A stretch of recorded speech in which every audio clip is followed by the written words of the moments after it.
Bueno, amados hermanos, llegó el momento, la palabra. Este es el centro y el plato eje fuerte de todo, ¿no? Ya aquí viene el alimento que nos nutre, el alimento que por medio del cual el Padre Celestial está enviando siempre bendición a nuestra vida, el nutriente para nuestro ser. Y les voy a invitar entonces para que vayamos al libro de los Hechos, carta de los Hechos, capítulo 13, versículo 13, 13. Hechos 13. Y vamos a continuar haciendo este estudio que hemos venido haciendo de manera sistemática. Si ustedes observan y son buenos observadores, se han dado cuenta que el estudio acerca del Shabbat es un estudio que lo hemos venido desarrollando a lo largo de la Biblia, ¿sí? Desde Génesis, todo lo referente al Shabbat. Y sobre todo porque la mayoría de personas piensa que solamente se habla de Shabbat en los escritos anteriores, ¿no? Lo que se conoce como el Antiguo Testamento. Entonces la gente siempre dice, no, pero es que esto está allá. Pero mire, hemos venido haciendo un barrido por toda la palabra del Señor. Así es. La Biblia. Entonces ahora vamos a seguir estudiando acerca del Shabbat. Pero ya vamos a ver el Shabbat relacionado a través de los apóstoles, cómo ellos en su transcurrir vieron el Shabbat. Estuvimos viendo el Shabbat, obviamente, desde todo con Yeshua, cuando estuvimos en los evangelios, y entendimos muchas cosas, obviamente, que esa es la parte principal, la piedra fundamental, la piedra angular siempre será nuestro Mesías, pero también verlo desde los discípulos ya, desde los apóstoles, aplicado en los apóstoles. Sí, el ejercicio como tal. Esto es muy importante, aplicado a nosotros como tal, ¿sí? Entonces en Hechos capítulo 13, versículo 13 dice, después de zarpar de Pafos, Shaul es Saulo, muchos le llaman Saulo, pero pues también estamos hablando de Pablo, ¿no? Paulo, ¿sí? Para que tengamos en cuenta eso, Paulo era el nombre, era el seudónimo que se había dado Shaul, el apóstol, ¿sí? Entonces, después de zarpar de Pafos, ¿sí? Paulo y sus compañeros llegaron a Perge de Panfilia. Pero Johanán se apartó de ellos y se volvió a Jerusalén. Entonces, ahí llegó a la ciudad de Jerusalén. Pasando de Perge, llegaron a Antioquía de Pisidia. Y en el día de Shabbat, escuche bien, mire, en el día de Shabbat, ¿qué dice? ¿Shabbat? ¿En la suya dice domingo? No, dice Shabbat. Ya. No. ¿No dice domingo? No, en el día de Shabbat. ¿En la de ustedes qué dice? Shabbat. En algunos dirán, no, aquí no dice Shabbat, aquí dice día de reposo. Pero en realidad es Shabbat porque obviamente aparece una palabra especial que se usa para Shabbat adaptada al griego, que eso es tan llamativo que en el griego como tal, ¿sí? No existía la palabra Shabbat como tal. Entonces se acuñó una palabra y esa palabra es la palabra Sabatón. En el español tampoco existía una palabra para Shabbat. Entonces, ¿qué palabra se acuñó para Shabbat? Sábado. De hecho, la palabra sábado viene precisamente del griego sabatón, que fue la palabra que se acuñó para Shabbat. O sea que llegó a ser tan importante el Shabbat que se terminó acuñando una palabra especial que no existía en el idioma griego para... Sí, o sea, no es que se tomó una palabra y se adaptó, sino que se inventó. Se inventó una palabra. Sí, porque no existía. O sea, no existía una palabra en el griego que fuera el equivalente de Shabbat. Entonces, como no existía una palabra, entonces se creó en el griego, se creó una palabra. Y esa palabra es la palabra sabatón, ¿sí? Entonces, esa palabra sabatón, ¿sí? se ideó, se creó para dar a entender el Shabbat en hebreo, ¿no? Y de allí, de esa palabra sabatón, Es que dice, bueno, pero en español tampoco tienen, porque alguien dirá, no, es que en español es reposo. No, es que eso es un nombre, ¿sí? Entonces, bueno, Sabaton, entonces, ¿qué tomaron? Del griego, porque el español es más próximo al griego. De hecho, la base del español es el griego, ¿sí? Entonces, por eso, a partir del griego, se toma un nombre, bueno, ¿cuál vamos a usar en español? Entonces, bueno, si en griego se usó y se creó Sabatón, entonces en español podemos usar sábado. ¿Sí? Bueno, todo se aprende. ¿Okay? Allí. Entonces dice allí precisamente, en el versículo 14, si usted busca un diccionario, pues se va a dar cuenta que ahí dice Sabatón, ¿sí? Y dice acá, y en el día de Shabbat entraron en la congregación, en la sinagoga. Sinagoga es una palabra griega, no es hebrea. Es que algunos piensan que como los judíos se congregan en sinagogas, se reúnen en sinagoga, entonces que sinagoga es una palabra hebrea. No, sinagoga es una palabra griega. ¿Qué significa? Congregación, ¿sí? Congregación, o sea, o lugar de congregación. Entonces entraron en la congregación y se sentaron. Después de la lectura pública ¿de qué? De la Torá y de los profetas. Entonces, ¿qué se hacía en los tiempos de Shabbat? Leer la Torá. La Torá era leída y los profetas. Obviamente se leía con el objetivo de ser estudiada, ¿sí? Entonces ahí vemos. Entonces, bueno, ¿qué se hace en Shabbat? Bueno, en Shabbat, uno de los propósitos fundamentales es orientarnos al estudio de la Torá, de los profetas, de la palabra de Dios, en pocas palabras, de las sagradas escrituras. Entonces mire que ellos, los apóstoles, llegaron, dice, a Antioquía de Pisidia, y quiero aclarar, Antioquía precisamente era un territorio bajo dominio romano. Alguno pensará, no, esto era de los judíos. Sí, porque como siempre estaban relacionados, ¿no? a que no, pues que en Jerusalén. Entonces, como es en Jerusalén, no, pues por eso allá hacían todo eso del Shabbat, porque es que estaban en Jerusalén, y pues en Jerusalén era la capital de Yehudá, de los judíos y todo esto. Aquí estamos hablando, llegaron a Antioquía. Antioquía era una región dominada por los romanos, era una región no judía, no, ahí era bajo Roma, ¿sí? Y ellos llegan allí. Y estando allí, en Antioquía, dice la Biblia, que en el día de Shabbat, o sea que no se trataba, era que van a decir, no, es que por la costumbre de los judíos. Ojo con eso. Entraron en la congregación y se sentaron. Obviamente, había mucha gente que vivía en estas metrópolis, porque Antioquía era una ciudad de bastante volumen en comparación con otras, era muy, muy, muy importante, ¿sí? Sobre todo porque esta Antioquía tenía que ver precisamente con un tal Antíoco Epífanes, si lo recuerdan, ¿sí? ¿Quién fue Antíoco Epífanes? Alguien dirá, oye, ¿quién fue hecho en cabeza por allá? Si nos devolvemos a la historia, ¿sí? Y retrocedemos hacia atrás unos siglos, encontramos a Antíoco Epífanes, que fue aquel que dio la orden de invadir a Jerusalén para someter a todo el pueblo y tomar el templo, y prohibió el Shabbat. Lo prohibió, ¿sí? Prohibió que se enseñara la Torá. Y llegó al templo de Jerusalén y allí lo tomó y lo dedicó a su dios Zeus. Y allí en el templo, en el altar de los sacrificios que se presentaban al eterno Dios, allí presentó un cerdo como sacrificio en honor a Zeus.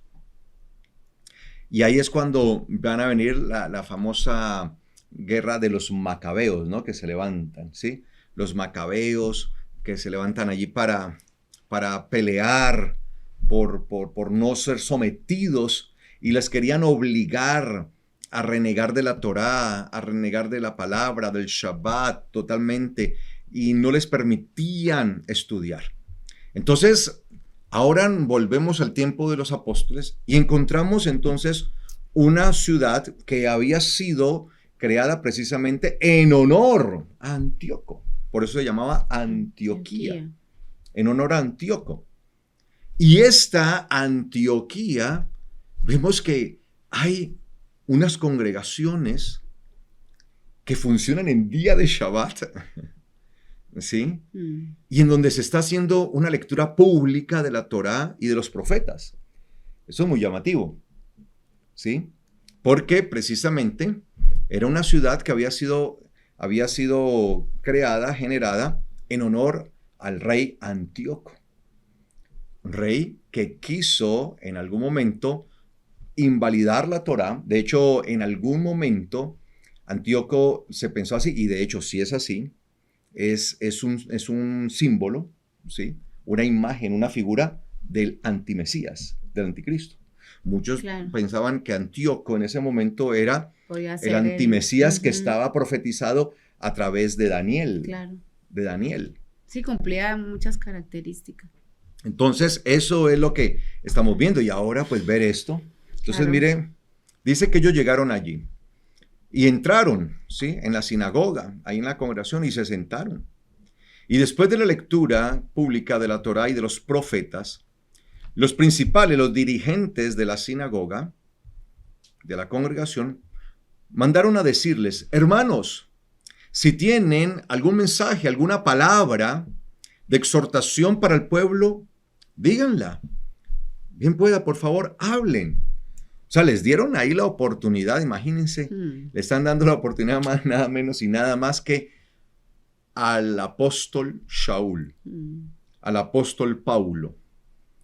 Y dice acá entonces, mire lo que dice allí el versículo 16, entonces Paulo se levantó y haciendo una señal con la mano, dijo a los hombres, hombres de Israel, y todos los temerosos de Dios, oigan esto.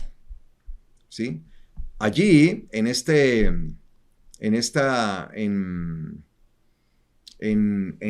lugar, en esta ciudad, Antioquía, encontramos precisamente que van a haber allí israelitas. Hay israelitas, hay muchos de ellos dispersos porque no estaban todos allí meramente en Yehudá, sino que se encontraban también en otras latitudes como esta. Entonces les dice acá: el Dios de este pueblo de Israel escogió a nuestros padres, enalteció al pueblo siendo ellos extranjeros en la tierra de Mitzrayim, que es Egipto, y con brazo extendido los sacó de allí. Entonces recordemos qué es lo que significa Mitzrayim, ¿no? Mitzrayim en sus Biblias pues aparece, por lo general la mayoría de las Biblias aparece con el nombre de Egipto. ¿Sí? Pero ese es el nombre que en la Biblia se le da realmente a Egipto, Mitzrayim, porque ese es el nombre hebreo que se le da, que es lo que va, ¿qué? Cercando. Es lo que va cercando, va asfixiando, va poco a poco, va apretando, presionando, y es que así era que estaban ellos. Entonces, por eso, él empieza su mensaje declarando precisamente esto.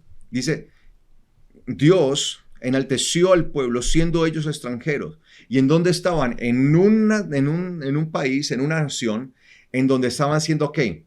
Oprimidos. Y es que Egipto tiene que ver con eso, con oprimirnos. Por eso nosotros no podemos pretender que las cosas en el Evangelio sean siempre para nosotros fáciles. Porque el enemigo de alguna forma va a querer ¿qué? Oprimir. ¿Sí? Oprimir. Los egipcios no vivían oprimidos. ¿Quiénes eran los que vivían oprimidos? El pueblo de Israel. ¿A quién tenían oprimido? Al pueblo de Israel. ¿A quién quería acercar y no dejar ir? Al pueblo de Israel. Y nosotros somos el Israel de hoy. Ese Israel de Dios actual somos nosotros. Basta ya de pensar que el Israel de Dios es el Estado de Israel que se encuentra ahora en el Medio Oriente. Allá hay un Estado geográficamente que actualmente le llaman Israel. Pero es un Estado, como lo dice su propia Constitución, un Estado pluralista, donde hay de todo tipo de gente. De hecho, hay más judíos, por ejemplo, en Estados Unidos que los que hay, por ejemplo, en el mismo Israel. Entonces la gente piensa, no, es allí en el Estado de Israel. No, somos el Israel de Dios. Y obviamente el enemigo siempre de alguna manera nos va a querer presionar. Nos va a querer oprimir, quiere apretarnos y más, hasta que nosotros empecemos a quedar sin ¿qué? Sin el oxígeno, ¿sí? Sin el oxígeno.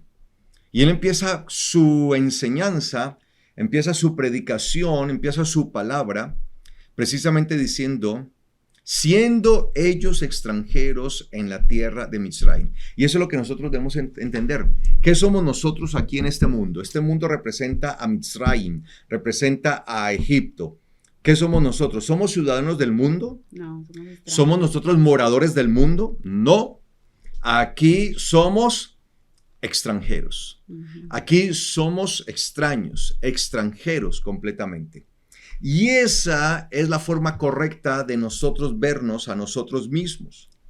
Si nosotros nos empezamos a ver como moradores de la tierra realmente, pues vamos a empezar a copiar todas las cosas de este mundo. Claro. Y no va a ser difícil entonces adaptarnos a las cosas de este mundo, porque este mundo también tiene sus leyes, también tiene sus propios conceptos, sus propias normas.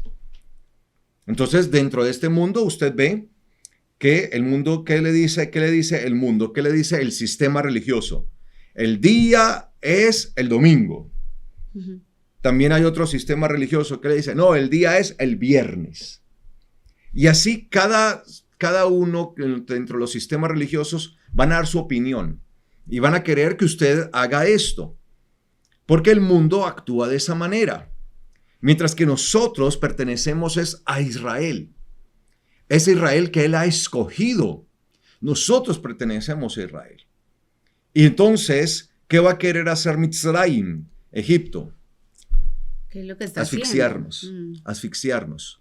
asfixiarnos. Claro. Y dentro de ese asfixiarnos, pues lo que va a buscar el enemigo es que nosotros dejemos a un lado las convicciones de la fe que debemos tener para que nos adaptemos a las cosas de este mundo.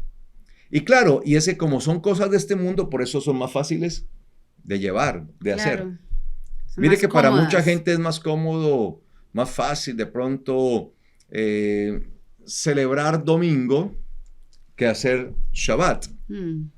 Y la gente va un momentico, asistió un domingo a misa y está una hora en misa y la gente ¿qué dice? Ya cumplí. Ya cumplí. ¿Por qué? Porque están adaptados a las cosas de este mundo. Y por eso me impresiona la forma en que el apóstol Pablo está abordando esto. Y dice, siendo ellos extranjeros en la tierra de Mizraim. Entonces a nosotros no se nos puede olvidar quiénes somos aquí. Somos extranjeros y peregrinos. Somos gente extraña en este mundo. Ahora, si somos extranjeros aquí, entonces somos ciudadanos ¿en dónde? El reino de los cielos. O sea, si aquí en este mundo somos extranjeros, entonces, ¿de dónde somos ciudadanos? Pues del reino de los cielos. Amén. Yo soy colombiano por nacimiento. Si yo voy a otro país, digamos Estados Unidos, ¿en Estados Unidos qué soy? Extranjero. Y si en Estados Unidos yo soy extranjero, entonces se supone porque yo tengo una nacionalidad y un lugar diferente a Estados Unidos del cual soy por naturaleza, que es en este caso Colombia. Lo mismo, si acá somos extranjeros, entonces por naturaleza, ¿de dónde somos? Si en este mundo somos extranjeros, entonces por naturaleza, espiritualmente hablando, somos del reino de los cielos. Amén. Y dice acá, y con brazo extendido los sacó de allí. Y esa es la gloria del eterno Dios, que con su poder, con su brazo, que es en nuestro Mesías, su brazo de poder, nos sacó. Por un tiempo como de 40 años los soportó en el desierto. Luego destruyó 7 naciones de la tierra de Canaán y los hizo heredar la tierra de ellas, como unas 450 años. Después de eso les dio jueces hasta el profeta Shemuel. Y a partir de ahí entonces pidieron un rey. Y Dios les dio por 40 años a Shaul, hijo de Kish, hombre de la tribu de Benjamín. Después de quitarlo, les levantó por rey a David, de quien dio testimonio diciendo, he hallado a David, hijo de Yisai, un hombre conforme a mi corazón, quien hará toda mi voluntad. Aquí eso siempre es bueno aclararlo.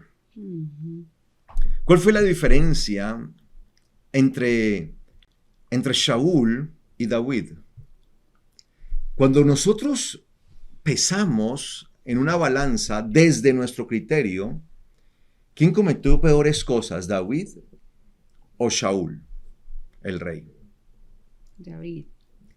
Pues desde nuestra perspectiva, David. Sí. Y creo que sí es así. O sea, no estoy diciendo que no sea así, ¿sí? Porque David dice la palabra que cometió adulterio. No solamente deseó la mujer de otro hombre y la mandó a traer y cometió adulterio, sino que cuando la embarazó y se dio cuenta que esta mujer está en embarazo, él mismo mandó prácticamente a matar a su esposo. O sea que se constituyó en un asesino. Entonces mintió, adulteró, asesinó, y esas son palabras mayúsculas. Palabras más graves, mayúsculas. En cambio, con Shaul, ¿qué pasó? ¿Por qué le dijo a Shaul, tu trono ha sido quitado de ti? El eterno Dios le había dado una orden a Shaul y le había dicho que fuera a combatir a unos pueblos, pero que la orden del Señor era exterminar a todos. Aún todas las mejores cosas que ellos vieran, había que exterminarlo todo. Pero dice la palabra que cuando llegaron allá, Shaul le perdonó la vida al rey de ese pueblo, y no solamente hizo eso, sino que dejó con vida a todos los mejores animales, las reses y todo eso. Y cuando hace todo esto, él se quiere excusar.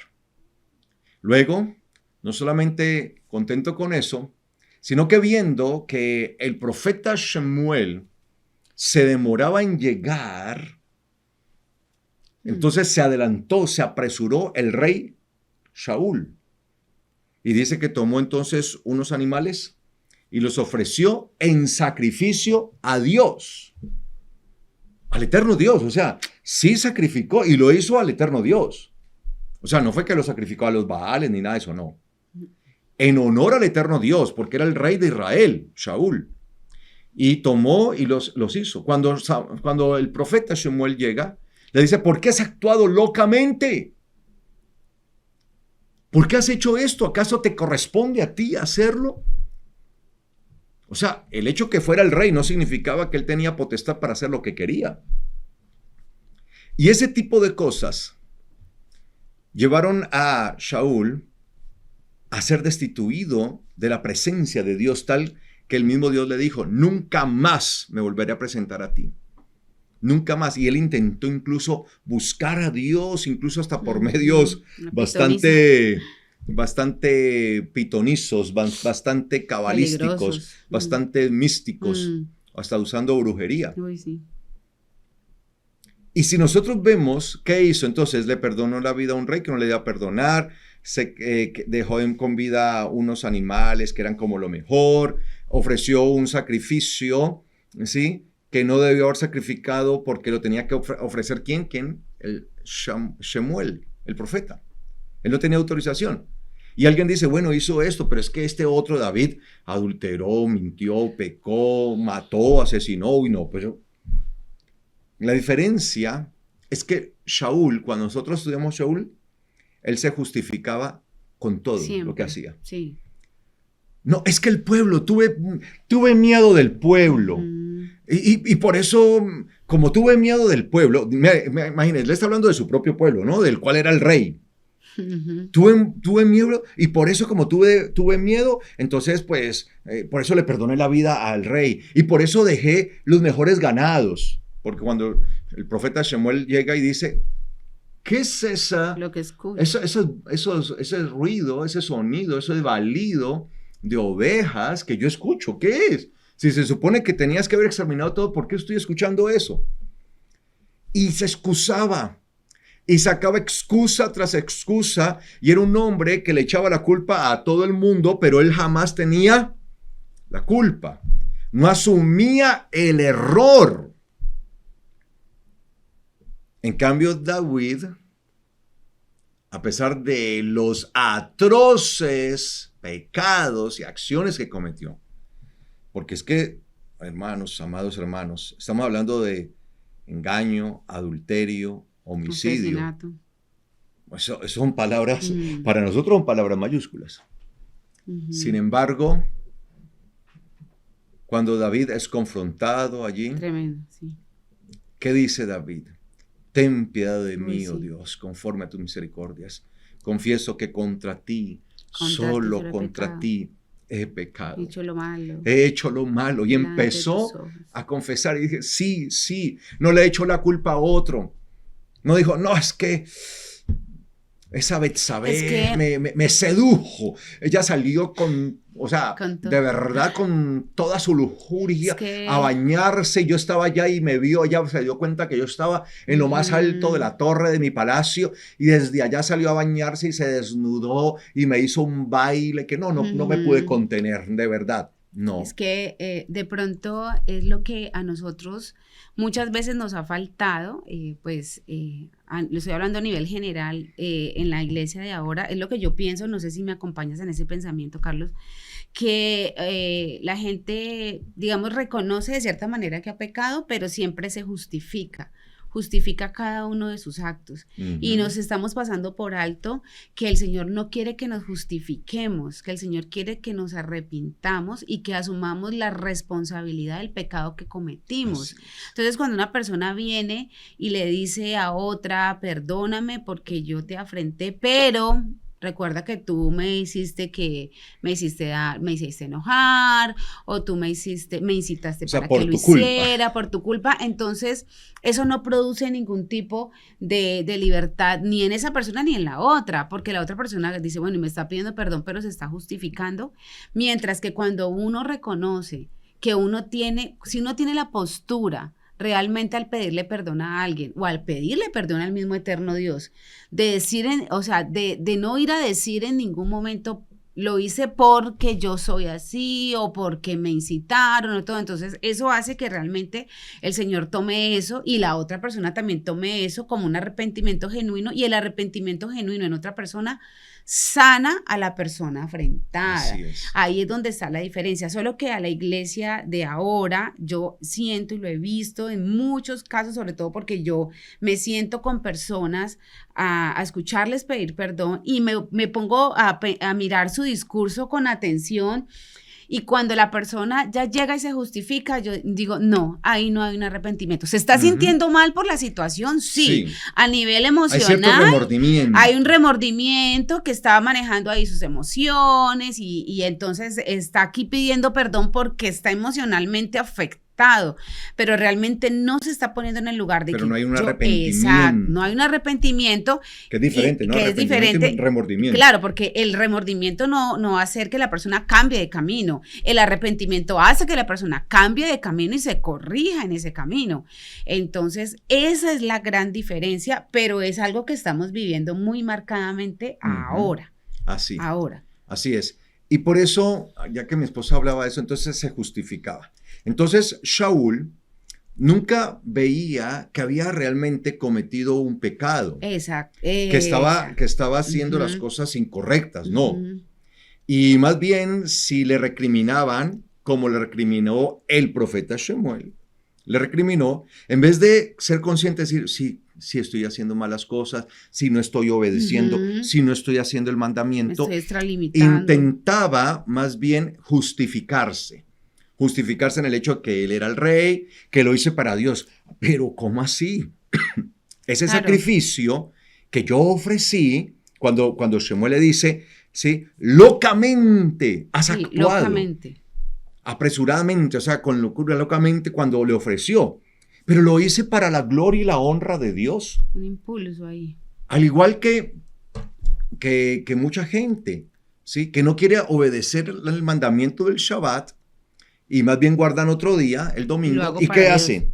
Pero es que lo hago para la gloria y la honra de Dios. Pero es que no se trata de que nosotros hacemos o no hacemos las cosas para la gloria y honra de Dios. Se trata de que honramos a Dios haciendo lo que a él le dice. Y por eso es que, ¿qué le respondió Shemuel, el profeta Shemuel a Shaul? ¿Sí? No quiere Dios sacrificios, sino que se cumpla su palabra, se obedezca su palabra. Dios no quiere sacrificios como tal. Lo que le interesan en sí no son los sacrificios como tal, sino que se obedezca su palabra. Y tú tenías que esperar. ¿Eres el rey? Sí, nadie te quita que eres el rey, pero eso de ser el rey no te daba a ti la licencia de hacer el sacrificio. Y tenías que esperar. Entonces, ¿qué le dice Shaul a Shemuel? Es que como vi que te demorabas, como yo vi que demorabas, profeta, te estabas demorando mucho. Entonces la culpa es tuya, ¿por qué te demoraste tanto? Te hubieras levantado más temprano, en pocas palabras, ¿no? Sí, hubiera madrugado, que al que madruga Dios le ayuda, ¿no? Como dicen algunos, ¿no? Sí. O sea que no reconoce, le está echando la culpa prácticamente al profeta, le está diciendo, es que demorabas. Y al ver que demorabas, pues decidí hacerlo para la gloria de Dios. Y en eso nos excusamos siempre. Para la gloria de Dios. No, yo no guardo Shabbat, yo el domingo, porque es lo que estoy acostumbrado, pero lo hago para la gloria de Dios. En realidad se está haciendo para la gloria de Dios.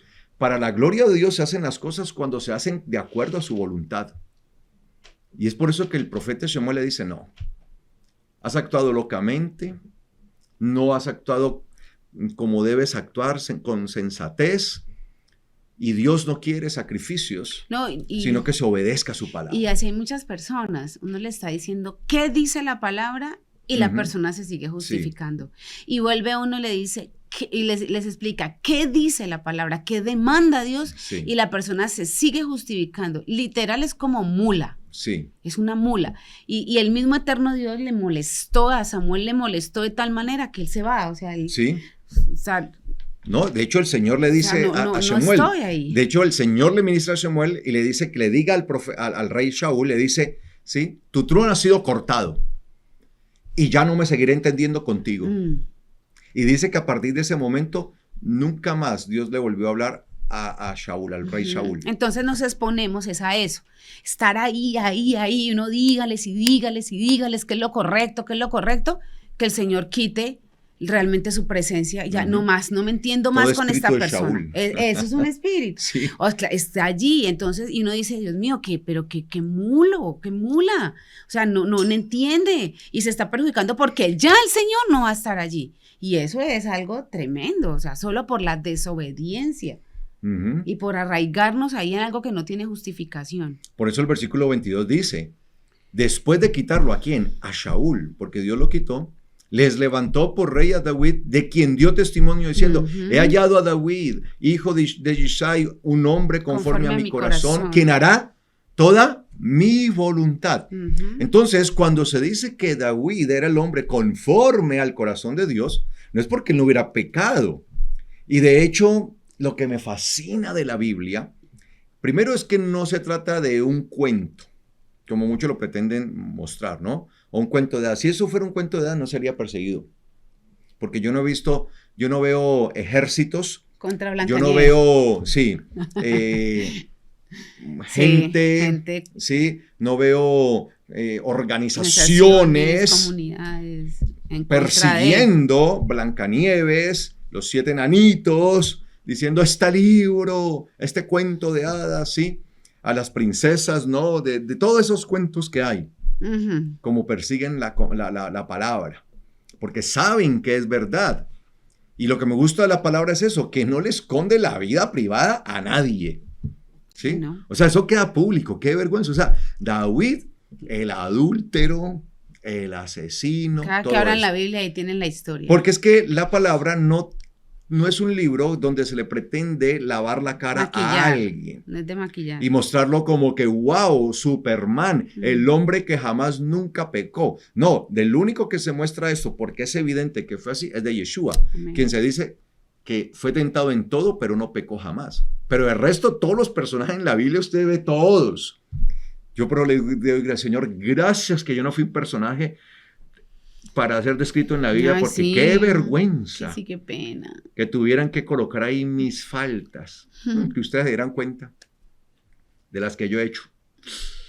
No, de verdad. Yo no. ¿Ah? ¿No? No, ella es una santa. Yo es una santita que no ha hecho nada. Sí, pero la vida privada no. Si yo les contara, bueno. Sí, pero es una vergüenza de verdad que todo el tiempo uno esté allí, pero eso es lo bonito de la palabra. Son seres humanos como usted y como nosotros. Es que la Biblia no nos trata de mostrar a David como el hombre perfecto que jamás nunca pecó. No, de hecho nos muestra precisamente todas las imperfecciones. Todo lo peor para que entendamos cómo se actúa la gracia de Dios. Y es que eso es lo lindo de la gracia de Dios, que actúa sobre pecadores como nosotros. Porque todos somos pecadores. Todos. Entonces, por eso dice, hombre conforme a mi corazón. No porque no hubiera cometido pecado, porque si ponemos una balanza y decimos, ¿cuáles pecados son más graves? El adulterio, el asesinato o el haber ofrecido un sacrificio sin permiso. No, pues decimos que el asesinato. Claro, asesinato. Pero es que en todas las cosas, por ejemplo, cuando no exterminó todo ese pueblo enemigo que Dios le había dicho a él que exterminara a Shaul, sino que dejó vivo a su rey y a algunos importantes y a los mejores ganados, a las mejores reses, los mejores animales, que dijo, le echó la culpa al pueblo, ¿no? Es que el pueblo, imagínese, el rey, ¿no? No, claro, sí, tuve miedo del pueblo, cuando en realidad, por lo general, el pueblo era el que temía al rey.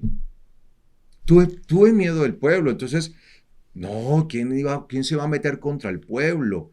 Yo soy el rey del pueblo, pero me dio miedo, puras excusas, y nunca jamás reconoció su pecado. Mientras que David cometió pecados que para nosotros parecen atroces, sin embargo tuvo la valentía de reconocerlos y de pedir perdón y de decirle, Señor, me merezco mi castigo, ten piedad de mí. Y si has de castigar, bueno, castígame tú, que prefiero caer en tus manos. Sí. No quiero caer en las manos de mis enemigos, quiero caer en tus manos. Tú eres Dios misericordioso. O sea, David estaba tan arrepentido, tanto tan arrepentido, que él pudo hacer esa reflexión y el mismo Señor le pregunta, ¿cómo quieres que te castigue? ¿Te castigo yo, que te castiguen? Te entrego en las manos de tus enemigos. Y esa parte a mí me parece como, Dios mío, o sea, es que él sabía que estaba realmente tan arrepentido que hasta le preguntó, ¿cómo quiere que lo castigue? Dígame cómo. Es algo de mucho análisis, ¿no? Sí. Tremendo. Entonces, por eso dice que el hombre, conforme a mi corazón, pero no por el pecado, sino porque el que Dios quiere es un corazón arrepentido. Un corazón que genuinamente se puede arrepentir de su pecado, que cometió unos pecados atroces, sí, pero que en realidad se arrepintió de corazón. Y por eso dice, quien hará toda mi voluntad. Porque lo que Dios busca es que se haga que su voluntad, como le dijo el eterno Dios al rey Shaul a través del profeta Shemuel, ¿sí? No quiere Dios sacrificios, sino que se obedezca su palabra. ¿Qué es lo que Dios quiere? Que se obedezca su palabra. Entonces, si la palabra enseña que hay que guardar Shabbat, ¿cuál es el día que hay que guardar? Shabbat. Ay, pastor, pero es que esto por aquí, por allá, ya son las excusas. Al igual que Shaul, nos excusamos, no podemos entender nuestro error, no aceptamos que sí estamos fallando y por eso no somos perdonados. Y a pesar de ser posiblemente pecados triviales, podríamos decir, pero no estamos haciendo la voluntad de Dios. Dice acá, de la descendencia de David, conforme a la promesa, Dios trajo para Israel un Salvador que es Yeshua. Antes de presenciar su venida, Yohanan predicó la inmersión de arrepentimiento a todo el pueblo de Israel. Entonces, cuando Yohanan, que es Juan el Bautista, estaba por terminar su carrera, dijo, ¿quién piensan ustedes que soy yo? Pues no lo soy. Pero miren, después de mí viene uno a quien yo no soy digno de desatarle el calzado de sus pies. Hermanos, hijos del linaje de Abraham, y los que entre ustedes respetan o temen a Dios, a nosotros se nos ha enviado esta palabra de salvación, este mensaje de la salvación. Entonces, Pablo les va a hablar el mensaje de la salvación. Y el mensaje de la salvación tiene que ver precisamente con reconocer el señorío, en este caso de Yeshua. Y si nosotros no reconocemos el señorío de Él, no vamos a poder vivir conforme a su voluntad. Y reconocer su señorío es reconocer su palabra, que lo que su palabra dice, eso es la verdad. Porque los habitantes de Jerusalén y sus gobernantes, por no reconocer a Yeshua, ni hacer caso a las palabras de los profetas que se leen todos los días de Shabbat, las cumplieron al condenarlo. Este pasaje a mí me vuela la cabeza. Mire lo que está diciendo Pablo. Todos los habitantes de Jerusalén, junto con sus gobernantes, todos no quisieron reconocer a Yeshua, no lo reconocieron. Por eso cuando Pilato tiene al Mesías allí, dice, ¿a quién les libero? ¿A Yeshua o a Barrabá? Barrabá. ¿A quién les libero? ¿Sí? Y todos, Barrabá, Barrabá, Barrabá. Y Pilato intentaba como que no, miren, o sea, tiene que ser, porque Pilato intentaba como que es pero no, todos allí. Y él les dice, listo, entonces que la sangre de este justo, les dice así, tremendo, sea sobre ustedes, que venga sobre nosotros la sangre. Una forma, una figura de la sangre rociada del Mesías sobre ellos. Aunque ellos no le estaban reconociendo a Yeshua, no le estaban reconociendo, dice acá, por no reconocer a Yeshua, ni hacer caso a las palabras de los profetas que se leen todos los días de Shabbat, las cumplieron al condenarlo. Cuando lo condenaron, dijeron que sea sobre nosotros y nuestras familias su sangre. Entonces ahí va a estar la sangre del justo sobre ellos. La sangre que cubre todos pecados, la sangre que limpia. Ahora, ¿qué dice el apóstol Pablo acá? Ni hacer caso a las palabras, a las enseñanzas de los profetas que se leen, ¿qué? Todos los días de Shabbat. Entonces, ¿para qué es el Shabbat? Para la enseñanza de las palabras del eterno Dios. Eso es lo que nosotros procuramos en Shabbat. Ese es uno de los objetivos principales en Shabbat. Que las palabras de los profetas, las palabras de la Torá, sean continuamente enseñadas. Obviamente, no solamente las profetas y la Torá, sino también las palabras de nuestros apóstoles, ¿sí? Que nos enseñan acerca de Yeshua. Amén. Entonces, eso es. Y mire que Pablo no dice, no, es que, a ver, ¿cómo hago? No, esos judaizantes, no. Y Pablo lo está hablando tan naturalmente.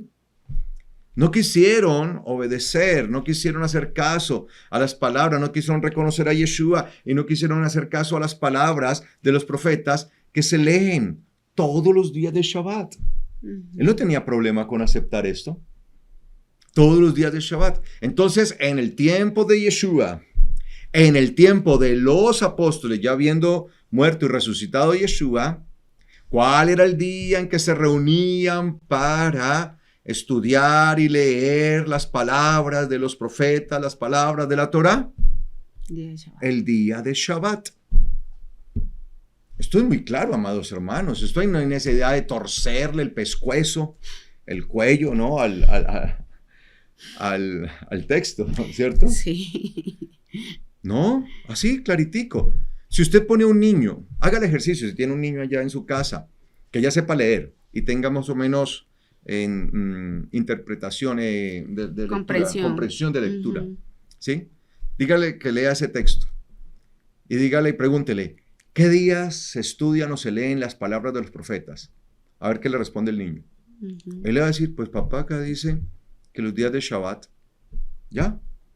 ¿Por qué tenemos que buscarle, como dice el adagio popular, 5 patas al gato cuando tiene 4? ¿Por qué? O sea, ¿cuál es el propósito? ¿Dónde queremos sacar esa pata extra? Acá, amados hermanos, hagamos del evangelio algo sencillo. El evangelio no es algo difícil. Se ha vuelto difícil en la medida que los seres humanos le metemos la mano para distorsionar el evangelio.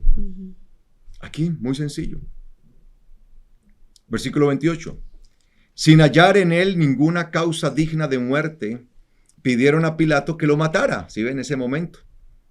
Cuando piden que lo maten es porque la sangre del Mesías iba a estar sobre él. Y como habían cumplido todas las cosas escritas acerca de él, lo bajaron del madero y lo pusieron en el sepulcro. Pero Dios lo levantó de entre los muertos. Y él se les apareció por muchos días a los que habían subido con él de Galil a Jerusalén. Y estos son los que son ahora sus testigos ante el pueblo. Nosotros también les anunciamos la buena nueva, el evangelio, porque el evangelio es la buena noticia, la buena nueva, el buen mensaje. Les anunciamos el evangelio de que la promesa se les hizo a los padres, que la promesa que se les hizo a los padres la ha cumplido Dios para nosotros, Dios para nosotros sus hijos. Cuando resucitó a Yeshua, como también está escrito en el Salmo 2, mi hijo eres tú, yo te he engendrado hoy. Y en cuanto a que lo levantó de los muertos para no ver más corrupción, no volver más a la corrupción, ha dicho, les daré, ¿qué les dice? Las santas y fieles bendiciones prometidas a David. Mire que David, a pesar de haber cometido los pecados y las atrocidades que cometió, recibió bendición, aún de promesa, de que por medio de él sería levantado el Mesías. Por eso dice también en otro lugar, no permitirás que tu santo esté allí viendo la corrupción, quede allí en esa corrupción. Porque después de haber servido en su propia generación a la voluntad de Dios, David murió y se reunió con sus padres y vio corrupción. Él sí. En cambio, a aquel a quien Yahweh levantó no vio corrupción. Por tanto, hermanos, sepan ustedes que por medio de él se les anuncia el perdón de pecados. El evangelio tiene que ver con el anuncio del perdón de pecados y el pecado es la violación de la ley. Entonces, ¿qué es lo que Dios quiere perdonarnos a nosotros? El estar violando la ley, pero él perdona siempre y cuando nosotros dejemos de estar violando la ley de Dios. Claro. Y todo aquello en cuanto a la Torá de Moshe, escuche bien, y todo aquello en cuanto a la Torá de Moshe, que ustedes no pudieron ser declarados justos, en él todo aquel que cree será declarado justo. O sea, en todo aquello que las personas no habían podido ser declaradas justas, ¿por qué? Porque eran pecadores. Entonces, ¿qué demandaba la ley? Claro. El castigo, la acusación. Entonces, en todo aquello que les costaba trabajo a ustedes, ser declarados justos porque seguían en sus pecados, porque cuando le es difícil a una persona ser declarada justo, cuando continúa en el pecado, en su práctica. En él, en Yeshua, todo aquel que cree será declarado justo. ¿Pero por qué será declarado justo? Porque a través de él, por su obra, su espíritu que actúa en nosotros, empezamos a vivir de manera justa delante de Dios. Amén. Entonces empezamos a cumplir su palabra, empezamos a cumplir sus mandamientos. Así que cuídense. No vaya a ser que les suceda lo que está dicho en los profetas. Miren, burladores, asómbrense y perezcan, porque yo hago una obra grande en sus días, una obra que jamás la creerán, aunque alguien se las cuente.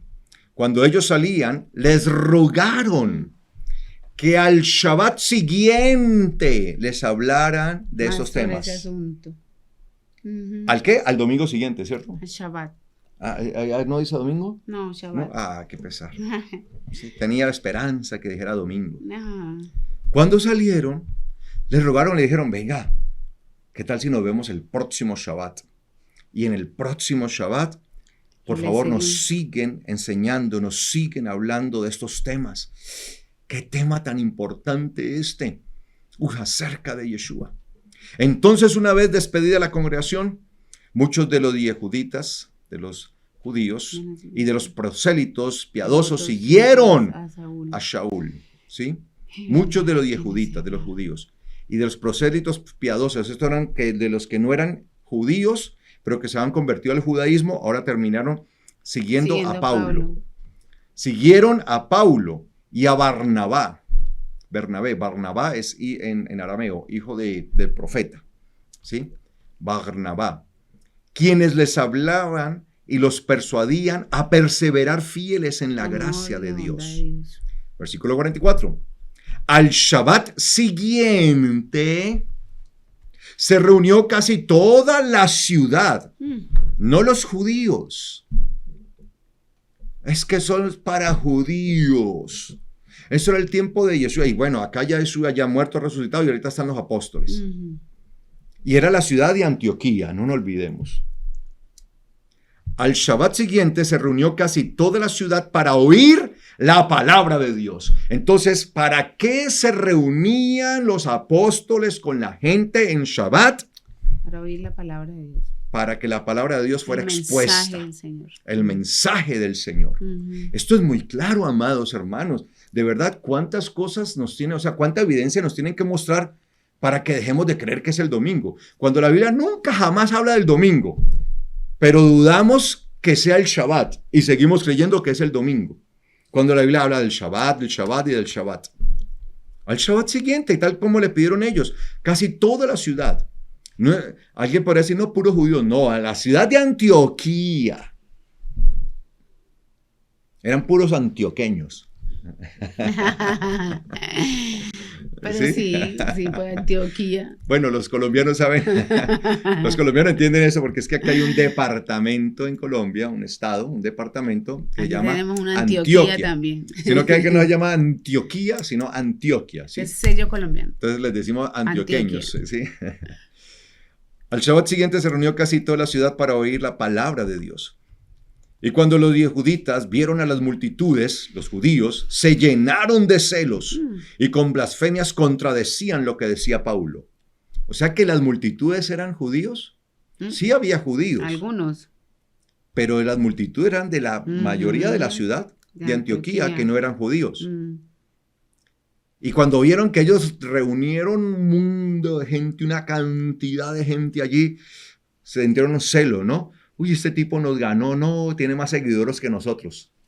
¿Sí? Tiene más vistas. ¿Se imaginan tiene más en ese vistas. tiempo? ¿Sí? ¿Cuántos seguidores tiene? Miremos a ver cuántos. Uy, este tiene tantos seguidores. Lo están siguiendo muchos. Entonces Shaul, Paulo y Barnabá, hablando con valentía, dijeron, era necesario que se les hablara a ustedes primero la palabra de Dios. Pero ya que la han rechazado, mira lo que les dijo a ellos, le mandó a decir a ellos. Pero ya que la han rechazado y no se juzgan dignos de la vida eterna, miren, nos volvemos a las naciones. sea, ¿a quién estaban predicando? A las naciones, a lo que comúnmente la gente llama gentiles. Gentiles. Goim, gentiles.